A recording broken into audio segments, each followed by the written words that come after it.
Friends, good evening. मैं शिवानी गुप्ता स्वागत करती हूँ आपके अपने यूट्यूब चैनल दक्ष स्टडी सेंटर में। तो दोस्तों, आप सभी कैसे हैं? आशा है कि आप लोग स्वस्थ होंगे, मस्त होंगे और अपने एग्जाम के लिए अच्छे से तैयारी कर रहे होंगे। तो दोस्तों, ये हमारा बाल विकास से रिलेटेड दोस्तों 3 नंबर का क्लास है। अतः आपसे निवेदन है कि इससे पहले जो भी क्लास है दोस्तों, आप एक बार जरूर से जरूर देख लीजिए, ताकि आपके नजरों से एक भी प्रश्न ना छूटे और आप अपने एग्जाम के लिए अच्छे से प्रिपेयर हो सके। और ये हमारा दोस्तों बाल विकास से रिलेटेड आज के क्लास में कुल 30 प्रश्न के बारे में हम लोग अध्ययन करेंगे दोस्तों, जो कि आपके एग्जाम के लिए बहुत ही महत्वपूर्ण प्रश्न है दोस्तों। आपके एग्जाम में 30 नंबर का बाल विकास से रिलेटेड प्रश्न पूछा जाएगा, इसलिए दोस्तों आप वीडियो के अंतिम समय तक अवश्य बने रहें। अतः बिना समय गवाए हम लोग पहले प्रश्न पर ध्यान देंगे। तो हमारा पहला प्रश्न है, ध्यान दीजिएगा दोस्तों प्रश्न की ओर। वह मापनी जिसमें अंतराल के समस्त गुण के साथ परम शून्य भी हो कहलाती है। हमारा प्रश्न क्या है दोस्तों, ध्यान दीजिएगा। वह मापनी जिसमें अंतराल के समस्त गुण के साथ परम शून्य भी हो कहलाती है दोस्तों नामित मापनी।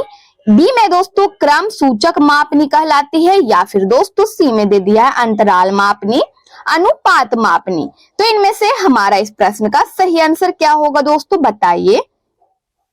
वह मापनी जिसमें अंतराल के समस्त गुण के साथ परम शून्य भी हो अनुपात मापनी कहलाती है। हमारा डी ऑप्शन इसका आंसर हो जाएगा, अनुपात मापनी। इसी प्रकार अगले प्रश्न पर भी ध्यान देंगे दोस्तों, और वीडियो के अंतिम समय तक अवश्य बने रहिए, ताकि आपके नजरों से एक भी प्रश्न ना छूटे और आप अपने एग्जाम के लिए अच्छे से प्रिपेयर हो सके। तो हमारा अगला प्रश्न है, फ्रॉइड के अनुसार हमारे मूल्यों का आंतरिकीकरण डॉट डॉट डॉट में होता है। बताइए दोस्तों, ब्लैंक्स की जगह पे हमारा इनमें से क्या होगा, इद्म, अहम, या फिर प्राहम है, या फिर डी में है दोस्तों परिस्थितियों। तो इनमें से हमारा डॉट डॉट की जगह पे क्या होगा दोस्तों, बताइए। यदि आपको किसी भी प्रश्न का दोस्तों उत्तर आ रहा है तो कमेंट बॉक्स में बताने में बिल्कुल आप देर न करें दोस्तों। कोशिश कीजिए कि प्रत्येक प्रश्न का आंसर आप अपने कमेंट बॉक्स में बताएं। तो हमारा इस प्रश्न का सही आंसर है प्राहम। सी ऑप्शन हमारा इसका आंसर हो जाएगा दोस्तों। फ्रॉइड के अनुसार हमारे मूल्यों का आंतरिकीकरण प्राहम में होता है। कहाँ होता है, तो प्राहम में होता है। हमारा सी ऑप्शन इसका आंसर हो जाएगा। इसी प्रकार अगले प्रश्न पर ध्यान देंगे। तो हमारा अगला प्रश्न है, व्यवहारवादी डॉट डॉट डॉट ने कहा है, मुझे नवजात शिशु दे दो, मैं उसे डॉक्टर, वकील, चोर या जो चाहूं बना सकता हूं। ए में दे दिया दोस्तों, बताइए किसने कहा। ए में दे दिया है, ध्यान दीजिएगा ऑप्शन की ओर, फ्रीमैन। बी में है न्यूमैन, सी में है वॉटसन, या फिर दोस्तों डी में दे दिया है, ध्यान दीजिएगा ऑप्शन की ओर, होलजिंगर। तो इनमें से हमारा डॉट डॉट की जगह पे क्या होगा दोस्तों, बताइए। तो इनमें से हमारा इस प्रश्न का सही आंसर है, ध्यान दीजिएगा, वॉटसन ने कहा। हमारा सी ऑप्शन ब्लैंक्स की जगह पे हो जाएगा दोस्तों।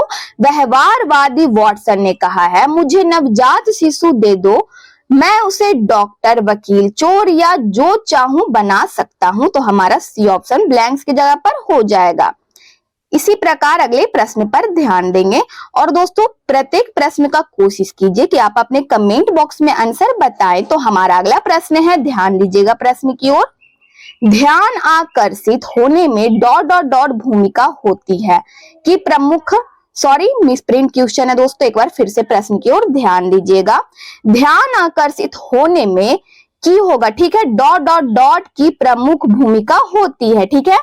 एक बार फिर से ध्यान दीजिएगा दोस्तों बारीकी से। ध्यान आकर्षित होने में डॉट डॉट डॉट की भूमिका की प्रमुख भूमिका होती है, कि प्रमुख भूमिका होती है। ए में दे दिया दोस्तों, डॉट डॉट की जगह पे हमारा क्या होगा, उद्दीपन की तीव्रता की प्रमुख भूमिका होती है, या फिर दोस्तों बी में दे दिया, उद्दीपन की उपादेयता की प्रमुख भूमिका होती है, या फिर दोस्तों सी में है, उद्दीपन की विश्वसनीयता की प्रमुख भूमिका होती है, या फिर डी में दे दिया है, ध्यान दीजिएगा ऑप्शन की ओर, उद्दीपन की सक्रियता की प्रमुख भूमिका होती है। तो डॉट डॉट की जगह पे हमारा निम्न में से क्या होगा दोस्तों, बताइए। तो इनमें से हमारा इस प्रश्न का सही आंसर है, ध्यान दीजिएगा, ए ऑप्शन, उद्दीपन की तीव्रता। क्या होगा दोस्तों, उद्दीपन की तीव्रता। ध्यान आकर्षित होने में उद्दीपन की तीव्रता की प्रमुख भूमिका होती है। हमारा ए ऑप्शन इस प्रश्न का आंसर हो जाएगा।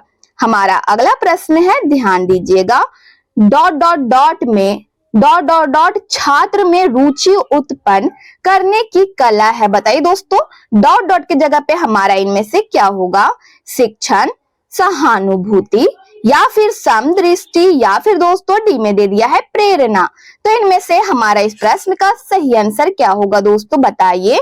डॉट डॉट डॉट छात्र में रुचि उत्पन्न करने की कला है दोस्तों, ब्लैंक्स की जगह पे हमारा इनमें से क्या होगा?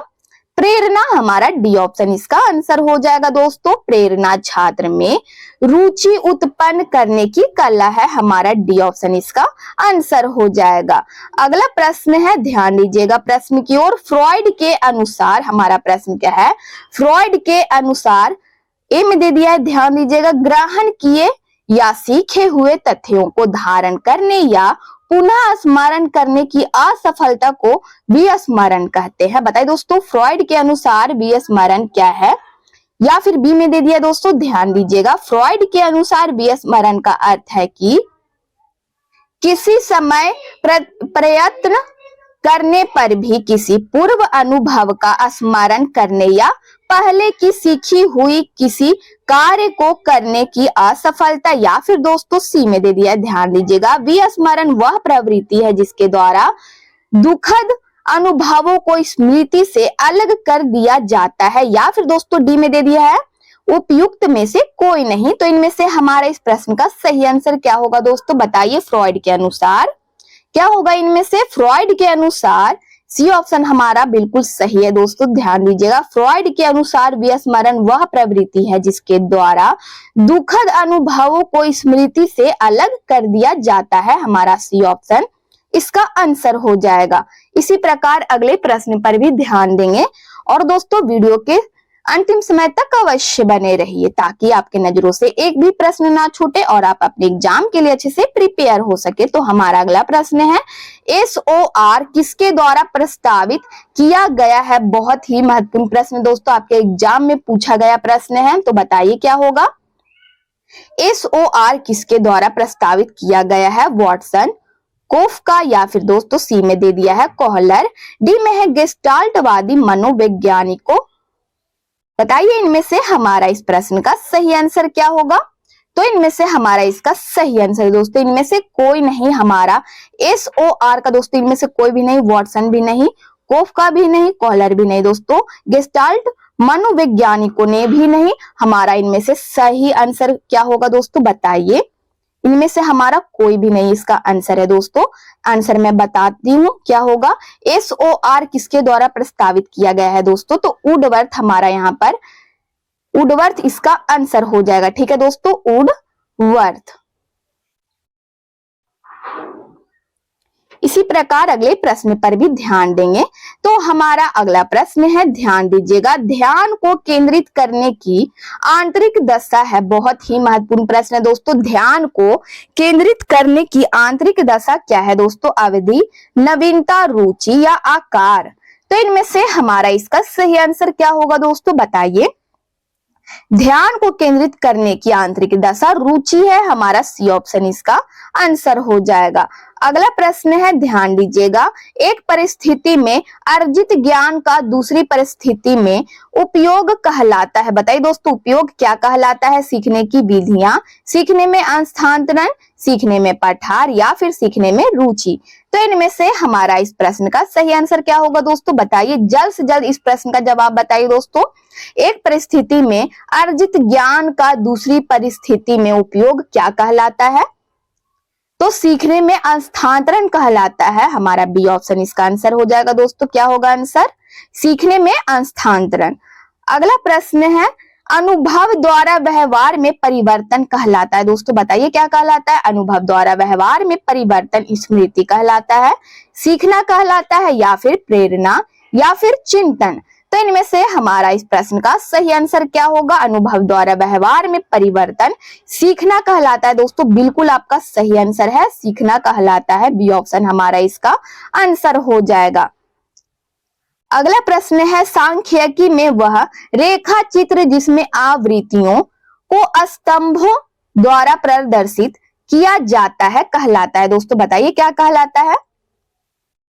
सांख्यिकी में वह रेखा चित्र जिसमें आवृत्तियों को स्तंभों द्वारा प्रदर्शित किया जाता है कहलाता है। दोस्तों स्तंभाकृत कृति, या फिर दोस्तों बी में है आवृत्ति बहुभुज, सी में है संचयी आवृत्ति कहलाती है, या फिर दोस्तों रेखा चित्र। तो इनमें से हमारा इसका सही आंसर क्या होगा दोस्तों बताइए? सांख्यिकी में वह रेखा चित्र जिसमें आवृत्तियों को स्तंभों द्वारा प्रदर्शित किया जाता है स्तंभाकृति कहलाता है। दोस्तों हमारा ए ऑप्शन इसका आंसर हो जाएगा। इसी प्रकार अगले प्रश्न पर भी ध्यान देंगे। तो हमारा अगला प्रश्न है दोस्तों, ध्यान दीजिएगा प्रश्न की ओर। विकास की किस अवस्था में बुद्धि का अधिकतम विकास होता है? दोस्तों बताइए क्या होगा? विकास की किस अवस्था में बुद्धि का अधिकतम विकास होता है? बाल्यावस्था, शैशवावस्था, किशोरावस्था, या फिर दोस्तों डी में है प्रौढ़ावस्था। तो इनमें से हमारा इस प्रश्न का सही आंसर क्या होगा दोस्तों बताइए? विकास की किस अवस्था में बुद्धि का अधिकतम विकास होता है? तो इनमें से हमारा इसका सही आंसर है, ध्यान दीजिएगा, किशोरावस्था। सी ऑप्शन हमारा इसका आंसर हो जाएगा। अगला प्रश्न है, ध्यान दीजिएगा दोस्तों प्रश्न की ओर। शिशु का अधिकांश व्यवहार आधारित होता है। बताइए दोस्तों किस पर आधारित होता है? शिशु का अधिकांश व्यवहार आधारित होता है मूल प्रवृत्ति पर, नैतिकता पर, वास्तविकता पर, या फिर दोस्तों ध्यान पर। तो इनमें से हमारा इस प्रश्न का सही आंसर क्या होगा दोस्तों बताइए? शिशु का अधिकांश व्यवहार मूल प्रवृत्ति पर आधारित होता है। दोस्तों हमारा ए ऑप्शन इसका आंसर हो जाएगा। अगला प्रश्न है, ध्यान दीजिएगा, अंतर्दृष्टि यानी सूझ द्वारा सीखने के सिद्धांत में कोहलर ने प्रयोग किया था। दोस्तों बताइए किस पर? अंतर्दृष्टि यानी सूझ द्वारा सीखने के सिद्धांत में कोहलर ने प्रयोग किया था कुत्ते पर, वन मानुषों पर, बिल्ली पर, या फिर चूहों पर। तो इनमें से हमारा इस प्रश्न का सही आंसर क्या होगा दोस्तों बताइए? अंतर्दृष्टि यानी सूझ द्वारा सीखने के सिद्धांत में कोहलर ने, बताइए दोस्तों क्या होगा इनमें से? वन मानुषों पर प्रयोग किया था। हमारा बी ऑप्शन इसका आंसर हो जाएगा। अगला प्रश्न है, यह आवश्यक नहीं है कि उच्च बुद्धि लब्धि वाले बच्चे डॉट डॉट डॉट में भी उच्च होंगे। तो डॉट डॉट की जगह पे हमारा क्या होगा? यह आवश्यक नहीं है कि उच्च बुद्धि लब्धि वाले बच्चे डॉट डॉट डॉट में भी उच्च होंगे। तो बताइए दोस्तों डॉट डॉट की जगह पे क्या होगा? इनमें से सृजनशीलता में भी उच्च होंगे, या फिर बी में अध्ययन, सी में है विश्लेषण करने में, डी में है दोस्तों अच्छे अंक प्राप्त करने में। तो इनमें से हमारा डॉट डॉट की जगह पे इनमें से सही आंसर है, ध्यान दीजिएगा, ए ऑप्शन सृजनशीलता। हमारा ए ऑप्शन इसका आंसर हो जाएगा दोस्तों। डॉट डॉट की जगह पे यह आवश्यक नहीं है कि उच्च बुद्धि लब्धि वाले बच्चे सृजनशीलता में भी उच्च होंगे। अगला प्रश्न है, ध्यान दीजिएगा, अधिगम में डॉट डॉट डॉट ने प्रभाव का नियम दिया था। बताइए दोस्तों अधिगम में किसने प्रभाव का नियम दिया था? पॉवलव, स्किनर, वॉटसन, या थॉर्नडाइक। तो इनमें से हमारा डॉट डॉट डॉट के जगह पे क्या होगा दोस्तों बताइए?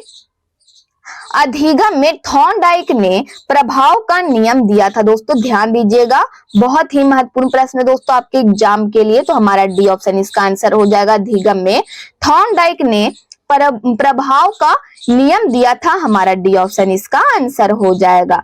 अगला प्रश्न है, ध्यान दीजिएगा प्रश्न की ओर। निम्न में से किस विधि का उपयोग स्मृति के मापन के लिए नहीं किया जाता है? दोस्तों बताइए। ए में दे दिया है प्रत्याहन विधि, बी में है तार्किक विधि, पहचान विधि, या फिर दोस्तों पुनः सीखना विधि। तो इनमें से हमारा इसका सही आंसर क्या होगा? निम्न में से किस विधि का उपयोग स्मृति के मापन के लिए नहीं किया जाता है? तो तार्किक विधि का दोस्तों हमारा बी ऑप्शन इसका आंसर हो जाएगा। तार्किक विधि का उपयोग स्मृति के मापन के लिए नहीं किया जाता है। बी ऑप्शन हमारा इसका आंसर है। अगला प्रश्न है, प्रासंगिक अंतर्बोध परीक्षण मीन्स TAT का विकास डॉट डॉट डॉट द्वारा किया गया था। बताइए दोस्तों किसके द्वारा विकास किया गया था दोस्तों TAT का? ए में दे दिया है साइमंड, बी में है, ध्यान दीजिएगा, होल्टजमैन, या फिर दोस्तों सी में है मरे, डी में है बेल्क। तो इनमें से हमारा इसका सही आंसर क्या होगा दोस्तों, बताइए। प्रासंगिक अंतर्बोध परीक्षण मीन्स TAT का विकास दोस्तों मरे द्वारा किया गया था। हमारा सी ऑप्शन इसका आंसर हो जाएगा। अगले प्रश्न पर ध्यान देंगे। मनोविज्ञान का शिक्षा के क्षेत्र में सबसे बड़ा योगदान है। बताइए दोस्तों, मनोविज्ञान का शिक्षा के क्षेत्र में सबसे बड़ा योगदान क्या है? विषय केंद्रित शिक्षा, शिक्षक केंद्रित शिक्षा, या फिर सी में है क्रिया केंद्रित शिक्षा, डी में है बाल केंद्रित शिक्षा। तो इनमें से हमारा इसका सही आंसर क्या होगा दोस्तों, बताइए। मनोविज्ञान का शिक्षा के क्षेत्र में सबसे बड़ा योगदान किसमें है दोस्तों? तो इनमें से हमारा इसका सही आंसर है बाल केंद्रित शिक्षा में। हमारा डी ऑप्शन इसका आंसर हो जाएगा। अगला प्रश्न है, निम्नलिखित में से कौन सा वृद्धि और विकास के सिद्धांतों से संबंधित नहीं है? दोस्तों बताइए, निम्नलिखित में से कौन सा वृद्धि और विकास के सिद्धांतों से संबंधित नहीं है? ए में दे दिया दोस्तों, बताइए कौन सा सिद्धांत होगा? निरंतरता का सिद्धांत, वर्गीकरण का सिद्धांत, समन्वय का सिद्धांत, या फिर डी में दे दिया है व्यक्तिकता का सिद्धांत। तो इनमें से हमारा इस प्रश्न का सही आंसर क्या होगा दोस्तों, बताइए। निम्नलिखित में से कौन सा वृद्धि और विकास के सिद्धांतों से संबंधित नहीं है? तो इनमें से हमारा इस प्रश्न का सही आंसर है दोस्तों, ध्यान दीजिएगा, वर्गीकरण का सिद्धांत। हमारा बी ऑप्शन इसका आंसर हो जाएगा।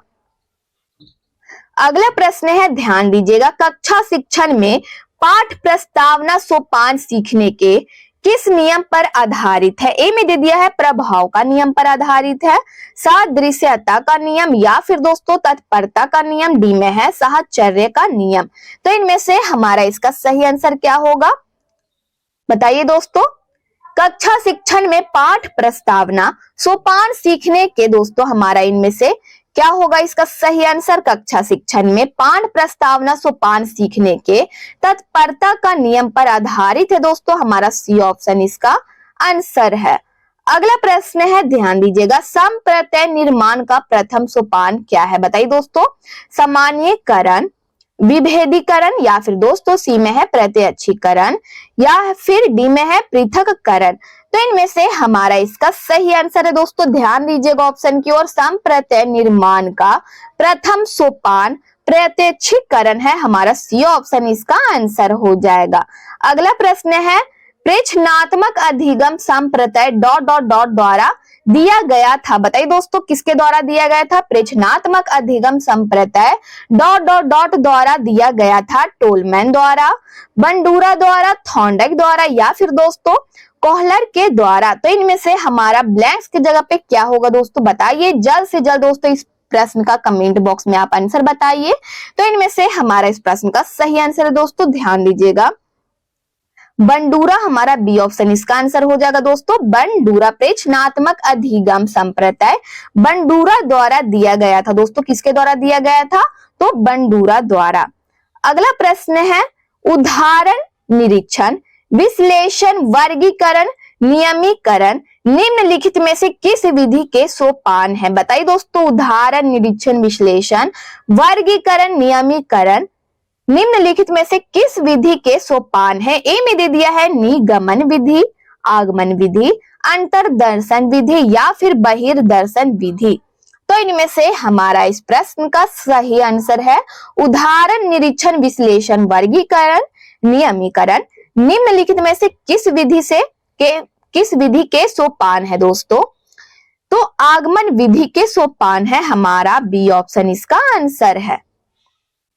अगला प्रश्न है, अवधान के आंतरिक अथवा व्यक्तिनिष्ठ निर्धारक है। अवधान के आंतरिक अथवा व्यक्तिनिष्ठ निर्धारक है। ए में दे दिया है रुचि, लक्ष्य, अभिवृत्ति, बी में है उद्दीपक, वस्तु, प्रविधि, सी में है प्रकाश, ध्वनि, गंध, डी में है पुरस्कार, दंड, प्रोत्साहन। तो इनमें से हमारा इस प्रश्न का सही आंसर क्या होगा दोस्तों, बताइए। अवधान के आंतरिक अथवा व्यक्तिनिष्ठ निर्धारक है रुचि, लक्ष्य, अभिवृत्ति। हमारा ये ऑप्शन इसका आंसर हो जाएगा। अगला प्रश्न है, ध्यान दीजिएगा, बाल मनोविज्ञान का क्षेत्र है। बहुत ही महत्वपूर्ण प्रश्न है दोस्तों। बाल मनोविज्ञान का क्या क्षेत्र है? ए में दे दिया है, ध्यान दीजिएगा ऑप्शन की ओर, केवल शैशवावस्था की विशेषताओं का अध्ययन करना है, या फिर बी में है केवल गर्भावस्था की विशेषताओं का अध्ययन, सी में है केवल बाल्यावस्था की विशेषताओं का अध्ययन, या फिर डी में है गर्भावस्था से किशोरावस्था की विशेषताओं का अध्ययन का क्षेत्र है। तो इनमें से हमारा निम्न में से क्या होगा दोस्तों, बताइए। जल्द से जल्द दोस्तों इस प्रश्न का जवाब आप अपने कमेंट बॉक्स में बताइए दोस्तों, क्योंकि यह क्वेश्चन आपके एग्जाम के लिए बहुत ही महत्वपूर्ण प्रश्न है दोस्तों। तो जल्द से जल्द इस प्रश्न का जवाब बताइए। तो इनमें से हमारा इस प्रश्न का सही आंसर है, बाल मनोविज्ञान का क्षेत्र गर्भावस्था से किशोरावस्था की विशेषताओं का अध्ययन है। हमारा डी ऑप्शन इसका आंसर हो जाएगा। अगला प्रश्न है, वह अवस्था जो कि माता के 210 गुणसूत्र जोड़े के अलग न होने पर हो पाने के कारण होती है, कहलाती है। एक बार फिर से प्रश्न की ओर ध्यान दीजिएगा दोस्तों बारीकी से। वह अवस्था जो कि माता के 210 गुणसूत्र जोड़े के अलग ना हो पाने के कारण होती है दोस्तों, क्या कहलाती है? ए में दे दिया है डाउन सिंड्रोम कहलाती है, या फिर बी में है, ध्यान दीजिएगा, क्लीनफेल्टर सिंड्रोम कहलाती है, सी में क्या है दोस्तों, टर्नर सिंड्रोम कहलाती है, या फिर डी में है विल्सन सिंड्रोम। तो इनमें से हमारा इस प्रश्न का सही आंसर क्या होगा दोस्तों, बताइए। वह अवस्था जो कि माता के 210 गुणसूत्र जोड़े के अलग ना हो पाने के कारण होती है, क्या कहलाती है? तो डाउन सिंड्रोम कहलाती है दोस्तों। ए ऑप्शन इसका आंसर हो जाएगा, डाउन सिंड्रोम कहलाती है। अगला प्रश्न है, ध्यान दीजिएगा, कोहलबर्ग के अनुसार किस अवस्था में नैतिकता बाह्य कारकों द्वारा निर्धारित होती है दोस्तों, बताइए। पूर्व पारंपरिक अवस्था में, बी में है पारंपरिक अवस्था, सी में है पश्चात पारंपरिक अवस्था, डी में उपयुक्त में से कोई नहीं। तो इनमें से हमारा इस प्रश्न का सही आंसर है, कोहलबर्ग के अनुसार पूर्व पारंपरिक अवस्था में नैतिकता बाह्य कारकों द्वारा निर्धारित होती है। हमारा ये ऑप्शन इसका आंसर है। अगला प्रश्न है, ध्यान दीजिएगा, निम्नलिखित में से कौन सा एक सही क्रम है दोस्तों, बताइए। निम्नलिखित में से कौन सा क्रम है जो दोस्तों सही है? ए में दे दिया है, ध्यान दीजिएगा ऑप्शन की ओर, अंडाणु शुक्राणु ब्लास्टोसिस्ट युग्मनज, या फिर बी में है ब्लास्टोसिस्ट अंडाणु शुक्राणु युग्मनज, या फिर दोस्तों सी में है, ध्यान दीजिएगा, ब्लास्टोसिस्ट युग्मनज अंडाणु शुक्राणु, या फिर डी में अंडाणु शुक्राणु युग्मनज ब्लास्टोसिस्ट। तो इनमें से हमारा कौन सा क्रम है जो दोस्तों सही है? तो इनमें से हमारा इस प्रश्न का सही आंसर क्या होगा दोस्तों, बताइए। कौन सा क्रम इनमें से जो है सही है? तो इनमें से हमारा इसका सही आंसर है दोस्तों, ध्यान दीजिएगा, डी ऑप्शन अंडाणु शुक्राणु युग्मनज ब्लास्टोसिस्ट, हमारा डी ऑप्शन इसका आंसर हो जाएगा। अगले प्रश्न पर इसी प्रकार ध्यान देंगे, अंतर्मुखी बहिर्मुखी तथा उभयमुखी व्यक्तित्व का वर्गीकरण ... द्वारा किया गया है दोस्तों, बताइए किसके द्वारा किया गया है? ए में दे दिया है, ध्यान दीजिएगा, क्रेचनर द्वारा, बी में है यूंग, सी में है सेल्डन, या फिर अस्प्रेजर। तो इनमें से हमारा इस प्रश्न का सही आंसर क्या होगा दोस्तों, बताइए। ... के जगह पे हमारा इनमें से क्या होगा? अंतर्मुखी बहिर्मुखी तथा उभयमुखी व्यक्तित्व का वर्गीकरण यूंग द्वारा किया गया है दोस्तों, हमारा बी ऑप्शन इसका आंसर हो जाएगा। ... की जगह पे हमारा क्या होगा? यूंग द्वारा किया गया है। तो दोस्तों ये हमारा आज की क्लास का लास्ट प्रश्न है। यदि आप चैनल को पहली बार विजिट कर रहे हैं तो चैनल को अवश्य सब्सक्राइब कर ले, बेल आइकन कॉल में प्रेस कर ले दोस्तों, और वीडियो को लाइक करना ना भूले, अपने स्टडी ग्रुप में जरूर से शेयर कर ले। कमेंट बॉक्स में आप लोग अपनी प्रतिक्रिया देते रहते दोस्तों, इसके लिए दिल से धन्यवाद। जय हिंद, जय भारत।